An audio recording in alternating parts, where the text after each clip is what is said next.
بسم اللہ الرحمن الرحیم۔ السلام علیکم دوستوں، یہ داستان ہے بنی اسرائیل کے ایک بادشاہ کی جس کے دو بیٹے تھے۔ ایک کا نام تبلیخا اور دوسرے کا نام فترس تھا۔ ان کا باپ دنیا سے چل بسا اور ان کے لیے بہت ساری دولت چھوڑ گیا۔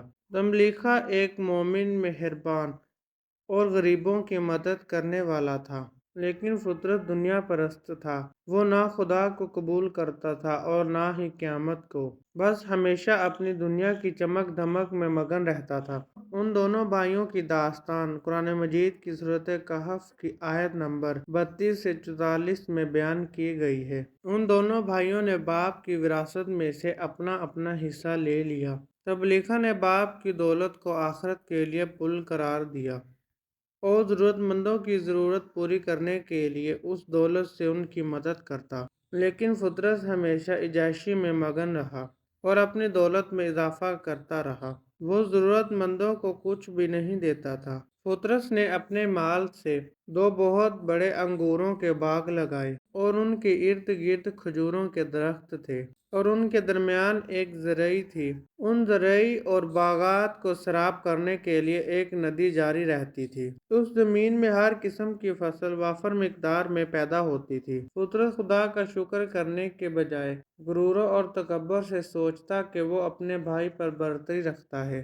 فترس تبلیغہ کا مذاق اڑاتا اور اسے احمق کہتا تھا، لیکن تبلیغہ کا دل کرتا کہ وہ اپنے بھائی کو نصیحت کر کے سیدھی راہ میں اسے لے آئے۔ فترس اپنے بھائی سے کہتا ہے کہ میں مال و دولت کی وجہ سے تم پر برتری رکھتا ہوں اور اپنے نوکروں چاکروں کی وجہ سے تم سے زیادہ طاقتور ہوں۔ وہ غرور و تکبر سے باغ میں داخل ہوتا اور سرسبز و شاداب باغ دیکھ کر کہتا کہ ہرگز میں یہ وہم و گمان نہیں کرتا کہ یہ باغ ختم ہو جائے گا۔ اس کی بے حیائی اس قدر بڑھ گئی کہ وہ کھلے عام قیامت کے بارے میں کہتا کہ مجھے یقین ہے کہ قیامت نہیں آئے گی۔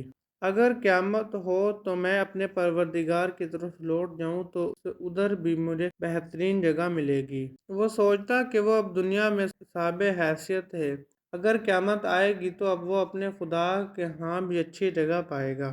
فترس اپنے بھائی کی توہین کرتا رہتا، ہمیشہ بڑی بڑی باتیں کرتا رہتا اور اپنے بھائی کا تعارف شکست خوردہ انسان کے حوالے سے کرواتا تھا۔ لیکن تبلیغہ ایک دور اندیش اور صحیح فکر کا مالک تھا۔ اس کا دل ہمیشہ اپنے بھائی کی غفلت و گمراہی پر جلتا تھا۔ اس نے پکا ارادہ کیا کہ وہ اپنے بھائی کو اپنی نصیحتوں سے اس گمراہی سے نکالے گا۔ اس مقصد کو کرنے کے لیے تبلیغہ نے اپنے بھائی کو اس طرح نصیحت کی، کیا تو اس خدا کا منکر ہے جس نے تجھے خاک سے نطفے میں تبدیل کر کے ایک مکمل انسان بنایا؟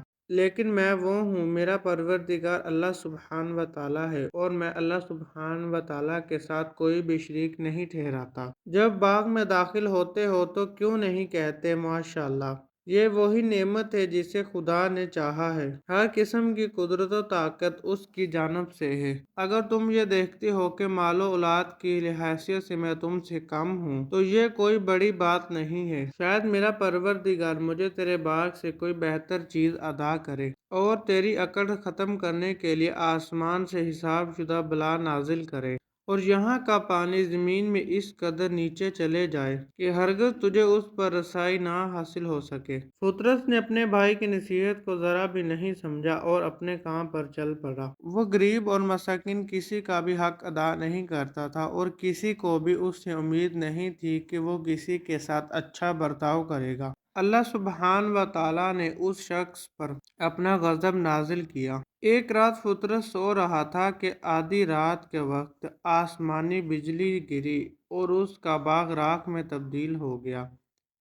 اس کی ندی کا پانی نیچے چلا گیا اور اس کے ساتھ جو بھی مکانات تھے وہ سب کھنڈرات میں تبدیل ہو گئے۔ فترس نیند سے اٹھا اور اپنے معمول کے مطابق ناشتہ کیا اور اپنے باغ کی طرف روانہ ہو گیا۔ لیکن جب وہ وہاں پر پہنچا تو کیا دیکھتا ہے، سب کچھ تباہ و برباد ہو گیا ہے اور مکانات ویران ہو چکے ہیں۔ وہ سرسبز و شاداب باغات بیابان میں تبدیل ہو چکے ہیں۔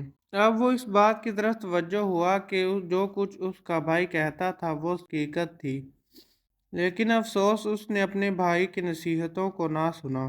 وہ آہ پکار کرتے ہوئے یہ کہنے لگا، کاش میں اپنے خدا کے برابر کسی کو شریک نہ ٹھہراتا۔ اب اس کے پاس کوئی بھی گروہ نہیں تھا کہ جو اس کی مدد کر سکے، اور نہ ہی اب وہ خود کی مدد کر سکتا تھا۔ اس وقت اس پر واضح ہو گیا کہ ہر طرح کی قدرت کا مالک صرف اللہ سبحانہ و تعالیٰ ہے۔